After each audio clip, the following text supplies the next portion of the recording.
জীবনের কোনো ক্ষেত্রে হতাশ হওয়ার কোনো সুযোগ নাই। আজকে পারিবারিক ভাঙন বলেন, ব্যক্তি পর্যায়ের আত্মিক ধ্বংসই বলেন, সমাজের বিপর্যয় বলেন, যাই বলেন, পিছনে একটা বড় কারণ আছে। সেটা হলো আল্লাহ থেকে দূরে থাকা মানুষ, আল্লাহ থেকে হতাশ হয়ে যাওয়া। আর এই কাজটা শয়তান করিয়েছে মানুষকে আল্লাহ থেকে দূরে সরানোর জন্য। কিন্তু আল্লাহ রাব্বুল আলামিনের কাছে কেউ যদি যেতে চায়, মন থেকে যদি আল্লাহকে একটা বারও ডাকে, আল্লাহ পাক এক ডাকের মাধ্যমেও তার গুনাহ মাফ করতে পারে। দুজন ব্যক্তির ঘটনা পড়লাম। একজন ব্যক্তি প্রচন্ড রকম আবেদ, প্রচুর ইবাদত করে। আপনারা জানেন ইবলিসও কিন্তু আবেদ ছিল, ইবলিস কিন্তু প্রচুর ইবাদত করেছে। এখন ওই ব্যক্তির একজন বন্ধু ছিল, এটা বানু ইসরাইলের ঘটনা। তো সেই বন্ধু পাপী ছিল, বিভিন্ন কবিরা গুনাহ করত। আর এই আবেদ ব্যক্তি বারবার তাকে নসিহত করত, গুনাহ ছেড়ে দাও, তুমি পাপ করছো, গুনাহ ছেড়ে দাও। তখন সেই ব্যক্তি যে পাপ করছে সে বলতো যে আল্লাহ কি তোমাকে আমার রক্ষক বানিয়েছেন? আল্লাহ কি তোমাকে আমার উপর দারোগা বানিয়েছেন? আমাকে আল্লাহর হাতে ছেড়ে দাও, আমাকে নসিহত করতে শোনা। একদিন এই আবেদ ব্যক্তি তার বন্ধুকে একটা জঘন্য পাপ করতে দেখলো, এমন একটা পাপ যেটা দেখে তার মনে ধারণা আসলো এটা চরম জঘন্য একটা কাজ। তখন সে মুখ ফসকে বলে ফেললো যে আল্লাহ তোকে আর মাফ করবে না, আল্লাহ তোকে জান্নাত দিবে না। আল্লাহ রাব্বুল আলামিন মালাকুল মউতকে এই দুজনের কাছে পাঠালেন, দুজনের রূহকে কবজ করা হলো। এবার আল্লাহ পাক তার সামনে তাদেরকে উপস্থাপন করে বললেন যে তোমাকে আমার রহমত সম্পর্কে কে গ্যারান্টি দিয়েছে যে আমি কাউকে রহমত করব কি করব না? যাও, আমি তোমাকে জাহান্নামে পাঠালাম, ওই ব্যক্তি যে আমার রহমত প্রত্যাশা করেছে আমি তাকে জান্নাত দিয়ে দিলাম। দেখুন, এই হাদিসটা শুনলে মনে হয় বাহ্যিক হয়তো বা মুখের একটা কথার কারণেই সে জাহান্নামে চলে গেল। আসলে বিষয়টা এমন নয়। বিষয়টা আমি আপনাকে বোঝাচ্ছি। বিষয়টা হচ্ছে ইবলিসের মতো। ইবলিস কিন্তু শুধু মন থেকেই বলেনি যে খলাকতানি মিন নার ওয়া খলাকতাহু মিন তিন, আমি কেন তাকে সিজদা করব আদমকে? আদম তো মাটির তৈরি আর আমি তো আগুনের তৈরি।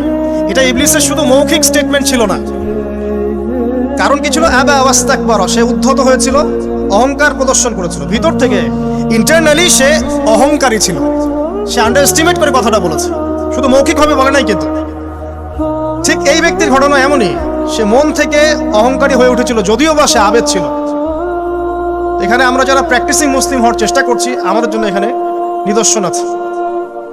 অচত নামাজ পড়েই ভেবে বসবেন না যে অনেক কিছু করে ফেলছি, এক চিল্লা দিয়ে মনে করে ফেলবেন না যে দিনের জন্য অনেক কিছু করে ফেলছি। একটা হজ করেছেন, ওমরা করেছেন, সিয়াম রেখেছেন, দিনের জন্য দান সদকা করেছেন, একটা মাদ্রাসা মসজিদ করেছেন, ভেবে বসবেন না আপনি সব অনেক কিছু করে ফেলেছেন এবং অন্যরা সব ককরোচ তেলাপোকা, ওরা জাহান্নামে যাবে, এমনটা মনে করবেন। জানি না আমরা যে কার আমলের কতটুকু আল্লাহর কাছে কবুল হচ্ছে। তো এখানে এই ব্যক্তির সমস্যা ছিল এই, সে নিজের আমলটাকে অনেক ভারী মনে করছিল এবং সে স্টেটমেন্ট দিয়ে ফেললো যে তোকে আল্লাহ পাক মাফ করবে না। এই একটা কথা মন থেকে বলার কারণে তার ইহকাল পরকাল দুটা বরবাদ হয়ে গেল, সে জাহান্নামে চলে গেল। ঠিক আরেক ব্যক্তির ঘটনা আছে এমন, এগুলো সবগুলো রেফারেন্স আছে। এক ব্যক্তি প্রচুর ইবাদত করত, আল্লাহ পাক তার ইবাদত করার জন্য পাহাড়ের চূড়ায় একটা সুন্দর ব্যবস্থা করে দিয়েছিলেন। সেখানে ডালিম গাছ হতো, ঝর্ণা আসতো, খাবারের কোনো অভাব নাই। হাদিস এসেছে 500 বছর সে ইবাদত করেছে। কত বছর? কিয়ামতের মাঠে এই ব্যক্তির অবস্থা এমন হবে, তাকে জান্নাতে প্রবেশ করানোর জন্য নিয়ে যেতে বলা হবে যাও আমার রহমতে জান্নাতে চলে যাও। আল্লাহ পাক তাকে কথাটা বলবেন, কিন্তু এই ব্যক্তি বলবে আমার আমলের কারণে আল্লাহ পাক বলবেন আমার রহমতে জান্নাতে চলে যাও। ব্যক্তি বলবে আমার আমলের কারণে। আল্লাহ রাব্বুল আলামিন তখন তাকে দেওয়া সমস্ত নেয়ামতগুলোকে এক পাল্লায় করবেন আর তার সমস্ত আমলকে আরেক পাল্লায় করবেন। তারপর দেখা যাবে আল্লাহর সমস্ত নিয়ামত তার একটা চোখের সমান হয় নাই। কথা কি বুঝতে পারছেন? একটা চোখের যে নিয়ামত আল্লাহ পাকের, সমস্ত আমল ও 500 বছরের ইবাদত এতটুকু হয়নি। তারপর তাকে বলা হবে ওকে জাহান্নামে নিয়ে যাও। এবার জাহান্নামে যাওয়ার সময় সে বলবে আল্লাহ তোমার রহমতে আমাকে মাফ করে দাও। তখন আল্লাহ পাক তাকে আবার ডেকে নিয়ে আসবে, বলবেন যে তোমাকে যে আমি ইবাদত করার জায়গা করে দিয়েছিলাম, এটাকে তুমি নিজে করেছো না আমি করেছি? সে বলবে আপনি করেছেন। তোমাকে যে আমি সৃষ্টি করেছিলাম তখন কি তুমি কোনো আমল করেছিলে? বলবে না। তাহলে তোমাকে যে সৃষ্টি করেছি আমি, এটা কি তোমার আমলের কারণে? না। তোমাকে সারা দুনিয়াতে এত নিয়ামত দিয়েছি, এটা কি তোমার আমলের কারণে? সে বলবে না। তখন তাকে জান্নাতে প্রবেশ করানো হবে। কিয়ামতের মাঠে এমন অনেক ঘটনা ঘটবে যেটা আমাদের চিন্তার বাইরে। আরেকজন ব্যক্তিকে ডেকে আনা হবে, যে ব্যক্তি একটা দুটা নয় বরং 100টা খুন করেছে। সে 99 জন মানুষকে হত্যা করার পর ফতোয়া খুঁজে বেড়াচ্ছিল যে আমার তওবা কবুল হবে কিনা। একজন আবেদের কাছে গিয়েছে। আবেদ আর আলেম কিন্তু এক জিনিস না। আবেদ মানে যে প্রচুর ইবাদত করে, তার জ্ঞান কম, সে শুধু জানে কিভাবে ইবাদত করতে হয়। আলেম হচ্ছে সে যে শরীয়তের গভীর জ্ঞান জানে, আবার ইবাদতও করে। আবার যারা জ্ঞান আছে আমল নাই, সেও কিন্তু প্রকৃত আলেম না। প্রচুর জ্ঞান আছে কিন্তু জ্ঞান অনুযায়ী আমল করে না, সেও কিন্তু প্রকৃত আলেম নন। এবার আসেন, তো এই আবেদের কাছে গিয়ে সে বলছে আমার কি ক্ষমা হবে? আমি 99টা খুন করেছি। সে বলল তোমার আবার ক্ষমা? তোমার ক্ষমা নাই। তখন এই ব্যক্তি এই আবেদকে হত্যা করে 100টা খুন পূর্ণ করলো, ওকেও সে মেরে ফেলছে। আমার ক্ষমাই হবে না তো তোর বেঁচে থাকার কি দরকার, তুইও মর। কি বুঝতে পারলেন? বর্তমান বিশ্বের উগ্র মাথার পলিটিশিয়ানদের মতো অবস্থা। আমার দেশের সমস্যা, তোর দেশ পারমাণবিক বোমের উড়াই দিব, মানে এরকম একটা অবস্থা। তো আল্লাহ রাব্বুল আলামিন এই ব্যক্তির মধ্যে একটা চেতনা তৈরি করলেন যে আমাকে তওবা করতে হবে। সে তখন সার্চ করতে লাগলো আরো কোনো আলেম আছে কিনা। এরপর অনেক দূরে একজন আলেমের সন্ধান পাওয়া গেল। সে সেখানে গেল, তাকে গিয়ে বললো আমার কি ক্ষমা হবে? সে আলেম তাকে বললো হ্যাঁ, তোমারও ক্ষমা হতে পারে, যাও তুমি ইস্তেগফার করো এবং এই এলাকা থেকে অন্য এলাকায় চলে যাও। মানে যে এলাকায় তুমি অনেক দিন ছিলে, যেখানে তুমি অনেক পাপ কাজ করেছো, এখানে থাকার দরকার নাই। তওবা করে তুমি অন্য কোথাও চলে যাও, নতুন একটা জীবন শুরু করো। এখানে থাকলে হবে কি, তোমার স্মৃতিগুলো তোমাকে তাড়িয়ে বেড়াবে এবং মানুষ তোমাকে খারাপ নজরে দেখতেই থাকবে, তুমি তখন কষ্ট পাবে। এই জন্য তুমি চলে যাও। তো চলে যেতে যেতে সে রাস্তায় ইন্তেকাল করে। এবার তার রূহ নিবে কে? এই জন্য দুদল ফেরেশতা আসছেন, জান্নাতি এবং জাহান্নামী। তাদের মধ্যে বাক বিতরটা হচ্ছে কে রূহ নিয়ে যাবে। জাহান্নামের ফেরেশতারা বলছেন সে এতগুলো খুন করেছে, তার রূহটা আমরা নিব। আর জান্নাতি ফেরেশতারা বলছেন না, সে তওবা করতে এসেছিল, অতএব সে আল্লাহর অভিমুখী হয়েছে, তার রূহটা আমরা নিব। আল্লাহ পাক এখানে একটা কৌশল করলেন। আল্লাহ পাক ফেরেশতাদেরকে বললেন তোমরা রাস্তাটাকে পরিমাপ করে দেখো, যেদিকে যাচ্ছিল তার পরিমাপ বেশি নাকি যেখান থেকে এসেছে ওর পরিমাণ বেশি। আল্লাহ পাক জমিনকে আদেশ করলেন হে জমিন তুমি প্রশস্ত হয়ে যাও। এবার পরিমাপ করে দেখা গেল সে তওবার দিকে আসছিল, এর পরিমাণটা বেশি। একটা কাজের ওসিলা আল্লাহ পাক তাকে মাফ করে দিলেন। মনে রাখবেন এটা মৌখিক বিষয় ছিল না, সে মন থেকে ভিতর থেকে কিন্তু সে আল্লাহর প্রতি অনুগত হয়েছে। এই মনের বিষয়টা আল্লাহ ছাড়া কেউ জানে না। আপনি দেখতে পারেন সমাজে অনেকে দাড়ি টুপি পাগড়ি জুব্বা সব লাগিয়ে ঘুরছে, বিশ্বাস করেন তাদের মনটা এমনও হতে পারে যে জানোয়ারের চেয়েও কুৎসিত, এমনও হতে পারে। আবার আপনি দেখবেন সমাজে এমন অনেক মানুষ ঘুরছে যারা হয়তো অনেক পাপে লিপ্ত মনে হচ্ছে, কিন্তু মনের মধ্যে সততা আছে। আর যার মনের মধ্যে সততা আছে আল্লাহ পাক কোনো না কোনো দিন ইনশাআল্লাহ তাকে হেদায়েত দিবে। এটা আমরা আমাদের অভিজ্ঞতা থেকেও দেখেছি। এমন অনেক মানুষকে আমরা দেখেছি যে ড্রাগ অ্যাডিক্টেড ছিল, মিউজিক করেছে, হারাম সম্পর্কের মধ্যে ছিল, নামাজ ঠিক মতো পড়ে নাই, কিন্তু যখনই আল্লাহর কথা আলোচনা হতো দেখতাম সে খুবই শান্তভাবে মন থেকে কথা শুনছে। এই কথা শুনতে শুনতে শুনতে একদিন মাশাআল্লাহ এখন দেখবেন যে চিল্লা দিয়ে বেড়াচ্ছে বিভিন্ন মসজিদে। আল্লাহ হেদায়েত দিয়েছে, সব ছেড়ে দিয়েছে। এরকম মানুষের অভাব নাই কিন্তু সমাজে। তো এখানে আল্লাহ পাকের রহমত বা দয়ার একটা উজ্জ্বল দৃষ্টান্ত দেখতে পারবেন।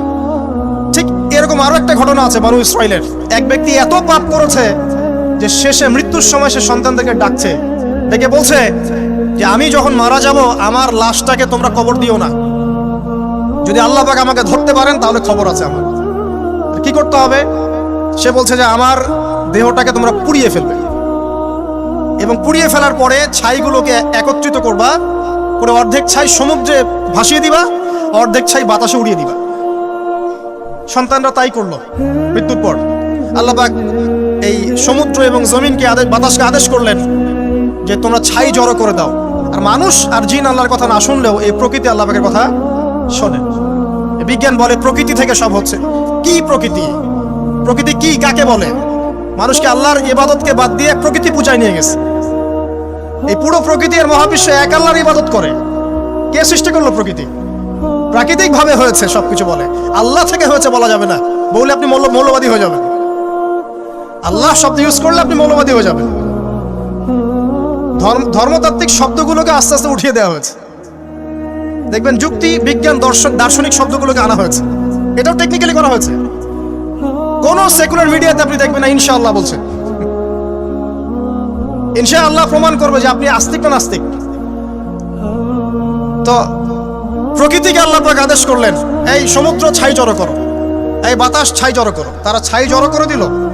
এই ব্যক্তিকে বলা হচ্ছে তুমি জীবিত করে, আল্লাহ পাক বলছেন তুমি যে এই কাজটা করেছিলে, লিমা ফাআলতা হাদা, তুমি এই কাজটা কেন করেছো? তখন এই ব্যক্তি উত্তর দিচ্ছে, মিন খাশিয়াতিকা ইয়া রাব্বি ওয়া আনতা আ'লাম।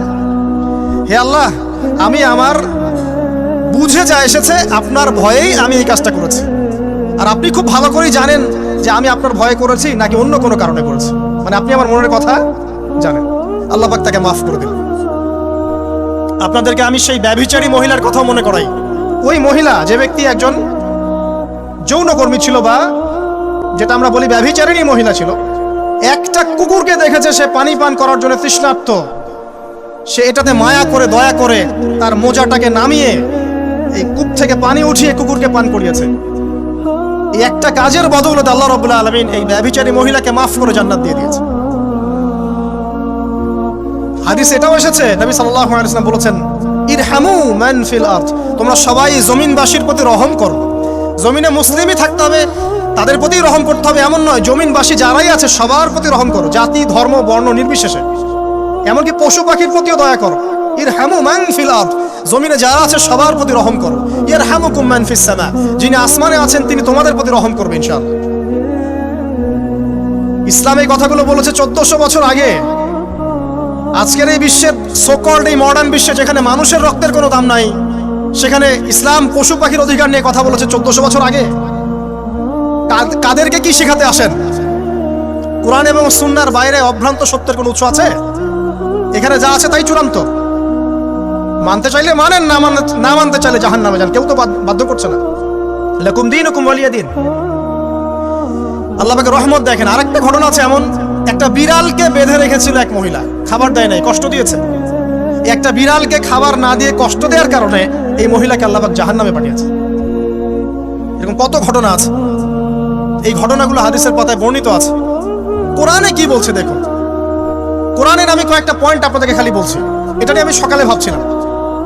আল্লাহ পাক আদম আলাইহিস সালামকে সৃষ্টি করেছেন আমরা সবাই জানি, কিন্তু আল্লাহ পাক সূরা সদের মধ্যে বলছেন ইবলিসকে, হে ইবলিস, তোমাকে কিসে বারণ করলো আদমকে সিজদা করতে, যে আদমকে আমি নিজের হাত দিয়ে সৃষ্টি করেছি। আল্লাহ রাব্বুল আলামিন যে আমাদেরকে এত যত্ন করে ভালোবেসে সৃষ্টি করেছেন, এটা কি আল্লাহ পাকের দয়ার নিদর্শন নয়? মহাবিশ্বের অন্য কোন মাখলুক সৃষ্টির ব্যাপারে আল্লাহ পাক বলেন নাই খলাকতু বিয়াদাই, আমি নিজ হাতে তাকে সৃষ্টি করেছি। শুধু সৃষ্টি নয়, সৃষ্টি করার পর আল্লাহ পাক তাকে সমস্ত নাম শিক্ষা দিয়েছেন। এই যে জ্ঞান শিক্ষা দেওয়া, জ্ঞান, এটা আল্লাহ পাকের সবচেয়ে বড় নিদর্শনগুলোর মধ্যে অন্যতম। এবং আল্লাহ পাকের সবচেয়ে বড় দয়া, আমার মত এটা, মানব জাতির উপরে আল্লাহ পাকের সবচেয়ে বড় দয়াটা হচ্ছে কি জানেন? আল্লাহ পাক আমাদেরকে জ্ঞান শিক্ষা দিয়েছেন, ওহী নাজিল করেছেন। এটা সব কিছুর ঊর্ধ্বে। কারণ আপনি তওবা করবেন, জ্ঞান লাগবে। নামাজ পড়বেন, জ্ঞান লাগবে। রোজা রাখবেন, জ্ঞান লাগবে। যাকাত দিবেন, ইলম লাগবে। আপনি দিনের যে কোনো আমল করেন, ইলম লাগবে। জান্নাত জাহান্নামের পথ খুঁজে পেতে হলে ইলম লাগবে। দেশ চালাবেন, ইলম লাগবে। অর্থনীতি চালাবেন, ইলম লাগবে। ইলম ছাড়া কিছু নাই, ইলমের উপরে কিচ্ছু নাই। এই ইলমটা আল্লাহ পাক কাকে শিক্ষা দিয়েছেন? আদম আলাইহিস সালামকে। আমরা তো শিখেছি সমাজবিজ্ঞান বইগুলোতে যে আমাদের পূর্বপুরুষরা নাকি গুহায় থাকতো আর গাছের ছাল পাতা খেয়ে থাকতো, তাই না? লতা পাতা খেয়ে থাকতো, গাছের ছাল পাতা খেয়ে থাকতো, পোশাক পরতো আর কি। বোগাস, ডাহা, মিথ্যা কথা। আল্লাহ রাব্বুল আলামিন সূরা বাকারা এবং সূরা আরাফ পড়ে দেখেন, আল্লাহ পাক বলছেন যে আদম আলাইহিস সালামকে আল্লাহ পাক সমস্ত নাম জ্ঞান শিক্ষা দিয়েছেন। মহাবিশ্বের যে প্রয়োজনীয় জ্ঞানগুলো আছে সেগুলো আল্লাহ পাক আদমকে শিখিয়েছেন আলাইহিস সালাম। ওয়াল্লামা আদামাল আসমাআ কুল্লাহা, আল্লাহ পাক আদমকে সমস্ত নাম শিক্ষা দিয়েছেন। আমাদের পিতা মাতারা মূর্খ ছিলেন না, তারা সৃষ্টি থেকেই জ্ঞানী ছিলেন। আদম আলাইহিস সালামের পারমাণবিক বোম বানানোর কোনো প্রয়োজন ছিল না, ছিল? বানান নাই। আপনার মধ্যে এই জ্ঞানটা আসছে কিভাবে? বাই ডিএনএ আপনি জ্ঞান পাচ্ছেন, কারণ আমরা আদম সন্তান। অনেক জ্ঞান আমাদের ভিতরেই আছে, এগুলো চর্চার মধ্য দিয়ে, গবেষণার মধ্য দিয়ে প্রস্ফুটিত হয় মাত্র। জ্ঞান ভিতরে আছে আমাদের। আমাদের পিতাকে জ্ঞানী করে পাঠানো হয়েছে। এই জ্ঞান শিক্ষা দেওয়াটা হচ্ছে আল্লাহ পাকের সবচেয়ে বড় দয়াগুলোর মধ্যে একটা। রহম করেছেন। শুধু তাই নয়, আদম আলাইহিস সালামকে এমন জ্ঞান শিক্ষা দিয়েছেন যে জ্ঞান ফেরেশতারা পর্যন্ত জানতো না। এটা কি দয়া নয়? এটা কি আদম সন্তানের প্রতি ভালোবাসা নয়? তারপরে সেজদা করিয়েছেন। মহাবিশ্বে অন্য কাউকে কি সেজদা করানো হয়েছে? কোরআনে কি এমন কোনো দলিল আছে যে আদম আলাইহিস সালাম ছাড়া অন্য কাউকে সব ফেরেশতারা সেজদা করেছেন? আছে? তাহলে এই যে সম্মান দেয় আল্লাহর পক্ষ থেকে, সম্মান কিসের ভিত্তিতে? সম্মান শারীরিক ক্ষমতার ভিত্তিতে? সম্মানটা কি কারণে? জ্ঞানের কারণে, ইলমের কারণে, জ্ঞানের কারণে সম্মান। এই সম্মান দেওয়াটা কি আল্লাহ পাকের রহমত এবং দয়া নিদর্শন নয়? অতএব সম্মান পেতে হলে, আল্লাহ রহমত পেতে হলে সেই জ্ঞানের চর্চা আবার ফিরে আসতে হবে। আপনি যদি আজও সেই ওহির জ্ঞানের চর্চা করেন, আল্লাহ পাক এই পৃথিবীবাসীর বুকের মধ্যে আপনার জন্য সম্মান পয়দা করে দিবেন ইনশাআল্লাহ। দেখেন, ওই সেই জ্ঞানী যদি আপনি এখনো চর্চা করেন, আজও আপনি সম্মানিত হবেন ইনশাআল্লাহ। ব্যক্তির চর্চা করলে ব্যক্তি সম্মানিত হবে, একটা পরিবার চর্চা করলে ওই পরিবার সম্মানিত হবে, একটা সমাজ যদি চর্চা করে সেই ওহির জ্ঞান, ওই সমাজ সম্মানিত হবে। একটা দেশে যদি আপনি ওই ওহিভিত্তিক জ্ঞান ছড়িয়ে দেন, পুরো দেশকে আল্লাহ পাক সম্মানিত করবে ইনশাআল্লাহ, পুরো জাতিকে সম্মানিত করবে ইনশাআল্লাহ। আরো সামনে যান। এই যে আদম এবং হাওয়া আলাইহিস সালাম গাছের কাছে চলে গেলেন, ফল খেয়ে ফেললেন, কারণ আমরা আদম সন্তান, ভুল করি। আল্লাহ পাক সাথে সাথেই বহিষ্কার করে দিয়েছেন? না, আল্লাহ পাক তওবা করার জন্য কালিমা শিখিয়ে দিয়েছেন। সুবহানাল্লাহ। তাদের কালিমা জানা ছিল না। আল্লাহ পাক বলছেন ফাতালাক্কা আদম মির রাব্বিহি কালিমাত। আল্লাহ পাকের কাছ থেকে আদম আলাইহিস সালাম কিছু বাক্য শিখে নিলেন, যেই বাক্য দিয়ে ফাতাবা আলাইহি, সে আল্লাহর কাছে তওবা করলো। কোন সেই বাক্য? সূরা আরাফে আছে, রব্বানা যালামনা আনফুসানা ওয়া ইল্লাম তাগফির লানা ওয়া তারহামনা লানাকুনান্না মিনাল খাসিরিন। এই দোয়া কে শিখিয়ে দিয়েছে? আল্লাহ। এই তওবার বাক্য যে শিখিয়ে দেয়, এটা কি দয়ার পরিচয় নয়? আমরা আল্লাহর কাছে ফিরে যাব, তওবা করব, ইস্তেগফার করব, এই জ্ঞানটা শিখিয়ে দেয়া কি আল্লাহ পাকের দয়ার পরিচয় নয়? তাহলে আমরা কিভাবে ক্ষমা চাইতাম? কিভাবে ক্ষমা চাইলে আল্লাহ পাক সমস্ত গুনাহ মাফ করবেন, এই পদ্ধতিগুলো বলে দেয়া কি আল্লাহ পাকের দয়ার পরিচয় নয়? তারপর সামনে যান। পৃথিবীতে নামিয়ে দিয়ে আল্লাহ পাক ক্ষান্ত হয়ে যাননি। আল্লাহ রাব্বুল আলামিন আসমান থেকে হেদায়েতের গ্রন্থ পাঠিয়েছেন, বলেছেন এই গ্রন্থের মধ্যে যা আছে মেনে চললে তোমরা আবার জান্নাতে ফিরে আসবে ইনশাআল্লাহ। আল্লাহ পাক আদম এবং হাওয়া আলাইহিস সালাম এবং আদম সন্তান সবাইকেই সৃষ্টি করেছেন। উদ্দেশ্য হচ্ছে আল্লাহ পাক আমাদেরকে জান্নাত দিতে চান। আল্লাহ পাক চান যে আমরা যেন জান্নাতে যাই। যদি আমরা জান্নাতে যেতে না পারি পরকালে, একটা কারণে যেতে পারবো না, অনলি একটা কারণ, সেটা হলো আমাদের নিজের দোষে। একটা কারণ। যারা জাহান্নামে যাবে মানুষ এবং জিনদের মধ্যে, নিঃসন্দেহে মহাবিশ্বে তারা ছাড়া জাহান্নামে যাওয়ার উপযুক্ত কেউ ছিল না। ও জাহান্নামে যাওয়ার উপযুক্ত ছিল বলেই আল্লাহ পাক তাকে জাহান্নামে পাঠাবেন। আর যারাই জান্নাতে যাবে প্রত্যেকেই শুধু আমলের বদৌলতে যাবে না, বরং আল্লাহ পাকের রহমতেই যাবে। কেউই তার আমল দিয়ে জান্নাতে যেতে পারবে না। নবী সাল্লাল্লাহু আলাইহি ওয়াসাল্লাম এমন ভাষ্য বলছেন, ইল্লা আনা, আমিও না, ইল্লা বিরহমাতিল্লাহ, আমিও নয়, তবে আল্লাহ পাকের দয়া আমাকে ঘিরে ধরবে। আল্লাহ পাকের রহমত যাদের উপরে বর্ষিত হবে তারাই জান্নাতে যাবে ইনশাআল্লাহ। কে আমল দিয়ে যেতে পারবে? যত আমলই করি বলা যাবে না এই আমলের বদৌলতে জান্নাতে যেতে পারবো। আল্লাহ পাক দয়া না করলে হবে না। আল্লাহ পাক চান যে আদম সন্তান যেন জান্নাতেই যায়।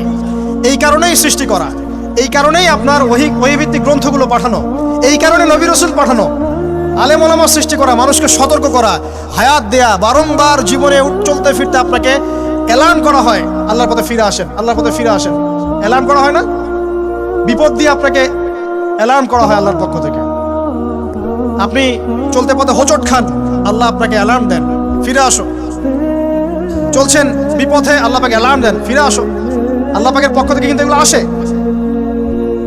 অদ্ভুত একটা হাদিস বললাম, অদ্ভুত বলতে বলছি অ্যামেজিং হাদিস, যে একজন সাহাবী বলছেন, সালমান রাদিয়াল্লাহু আনহু, তিনি বলছেন যে যখন মুমিনের উপর বিপদ আপদ বালা মুসিবত আসে, তখন মুমিনের এই বিপদ আপদ বালা মুসিবত রোগ শোকের বদৌলতে আল্লাহ পাক তার গুনাহগুলোকে মাফ করে দেন এবং তার মর্যাদাকে বাড়িয়ে দেন এবং সে আল্লাহর দিকে ফিরে আসার অনুশোচনা করার সুযোগ পায়। আর যখন কাফের মুশরিক বা ফাসিক মানুষকে এইসব রোগ ব্যাধি বিপদ আপদ বালা মুসিবত ঘিরে ধরে, তার দৃষ্টান্ত সেই উটের ন্যায় যে উটটাকে তার মালিক বেঁধে রেখেছে এরপর ছেড়ে দিয়েছে। সে উটটা বুঝতেও পারলো না কেন তার মালিক তাকে বেঁধে রাখলো আর কেনই বা তাকে ছেড়ে দিল। কথাটা কি বুঝতে পারছেন?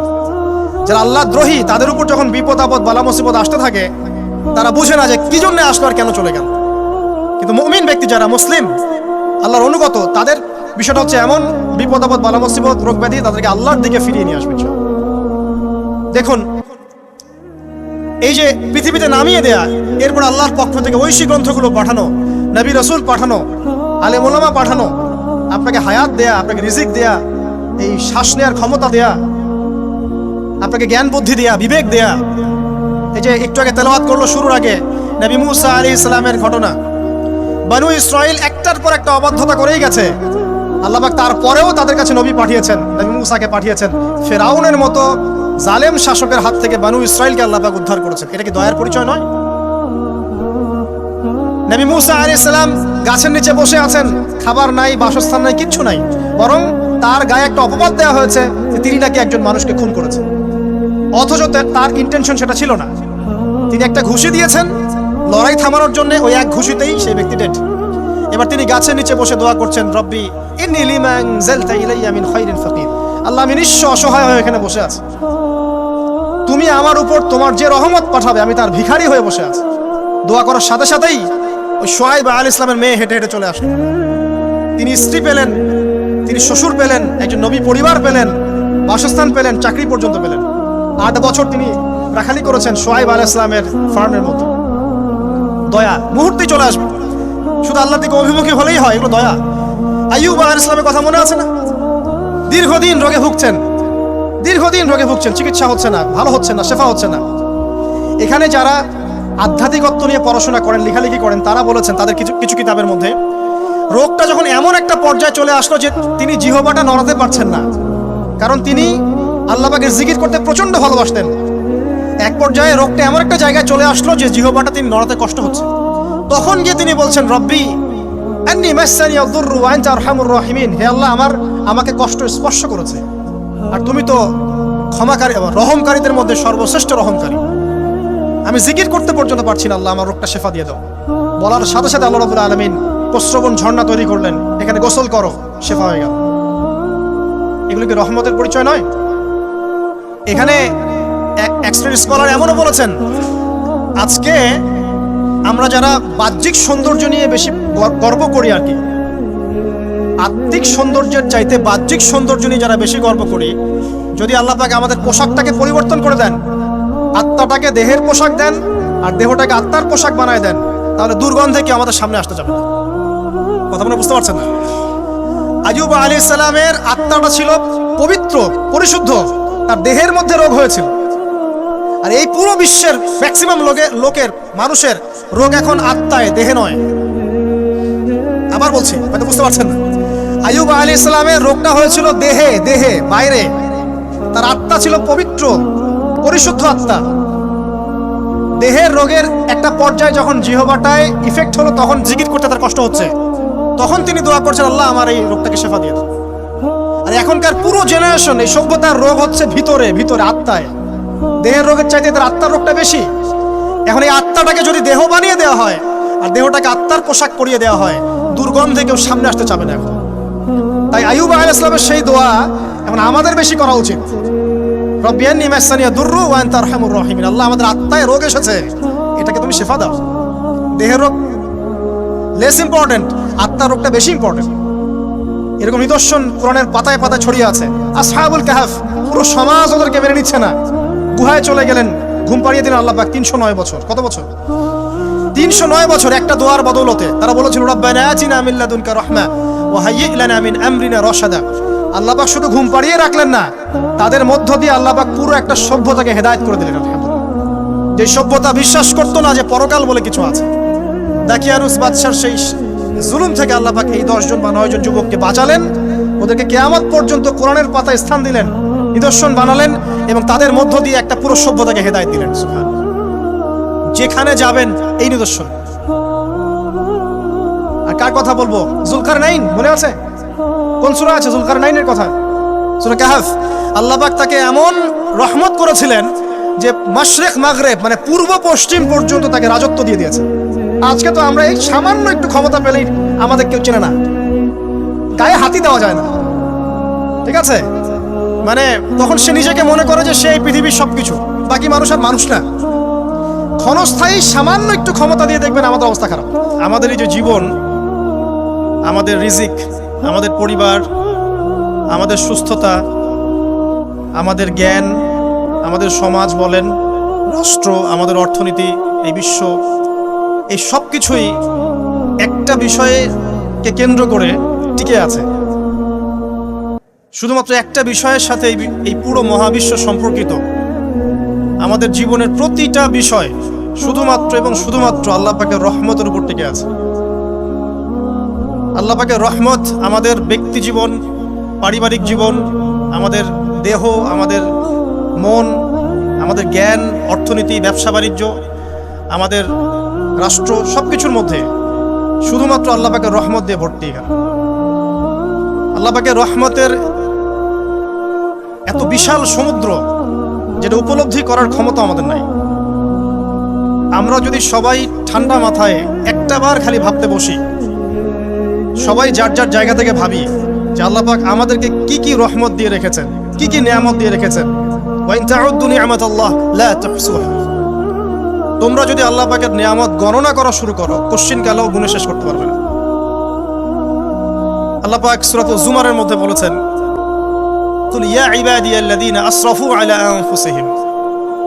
হে নবী, আপনি বলে দিন, আমার বান্দাদেরকে বলে দিন যে হে আমার বান্দারা, তোমরা যারা তোমাদের নফসের উপরে জুলুম করেছো, সুদীর্ঘকাল নামাজের খবর ছিল না, যাকাত দিইনি, হজ ফরজ হয়েছিল করি নাই, সাওম রাখিনি, আল্লাহর দিন এগিয়ে নেওয়ার কোনো চেষ্টাই করি নাই, সুদীর্ঘকাল হারাম খেয়েছেন, ঘুষ খেয়েছেন, জেনা করেছেন, বাদ্যযন্ত্র বাজিয়েছেন, অশ্লীলতা এর মধ্যে ডুবেছিলেন, মাদকদ্রব্য সেবন করেছেন, সুদীর্ঘকাল তোমরা যারা নিজেদের নফসের উপর জুলুম করেছো, লা তাকনাতু মির রাহমাতিল্লাহ, তোমরা আল্লাহ পাকের রহমত থেকে নিরাশ হয়ে যেও না। তোমরা আল্লাহ পাকের রহমত থেকে নিরাশ হয়ে যেও না। ইন্নাল্লাহা ইয়াগফিরুয যুনুবা জামিআ, আল্লাহ পাক চাইলে সমস্ত গুনাহ মাফ করতে পারেন। ইন্নাহু হুয়াল গফুরুর রহিম, তিনি হচ্ছেন পরম করুণাময়, অসীম দয়ালু। আমি আলোচনার সামনে নিয়ে যাওয়ার আগে আরেকটা বিষয় বলে রাখতে চাই। এই আলোচনাকে একপাক্ষিকভাবে, একপেশেভাবে বুঝে নেওয়ার কোনো সুযোগ নাই। আল্লাহ পাক যেমন পরম করুণাময়, অসীম দয়ালু, ঠিক একইভাবে আল্লাহ রাব্বুল আলামিন শাদীদুল ইকাব, কঠিন শাস্তিদাতাও বটে।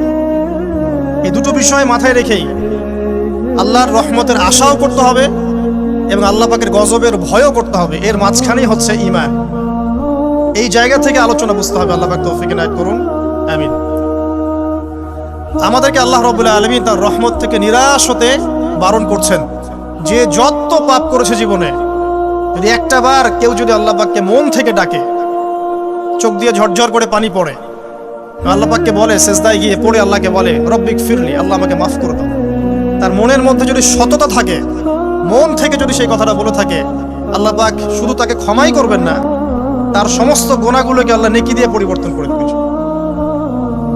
একটা হাদিস পড়ছিলাম, নবী করিম সাল্লাল্লাহু আলাইহি ওয়াসাল্লাম তিনি বলছেন যে লাম্মা কাদাল্লাহুল খালক, যখন আল্লাহ রাব্বুল আলামিন এই মহাবিশ্ব সৃষ্টি করেন, তখন আল্লাহ রাব্বুল আলামিন কাতাবা কিতাবান, একটা কিতাব লিখেছেন। একটা কিতাব আছে আল্লাহর কাছে, কাতাবা কিতাবান ফাহুয়া ইনদাহু ফাওকাল আরশ, যে কিতাবটা আল্লাহর নিজের কাছে আছে, আরশের উপরে। সেখানে আল্লাহ পাক লিখে রেখেছেন, কি লিখেছেন? ইন্না রাহমাতি সাবাকাত গদাবি, প্রতিটা ক্ষেত্রেই আমার রহমত, আমার দয়া, আমার করুণা আমার গজবকে পরাজিত করেছে। মানে আল্লাহ রাব্বুল আলামিনের গজব, এর উপরে আল্লাহ পাকের রহমত অবস্থান করছে।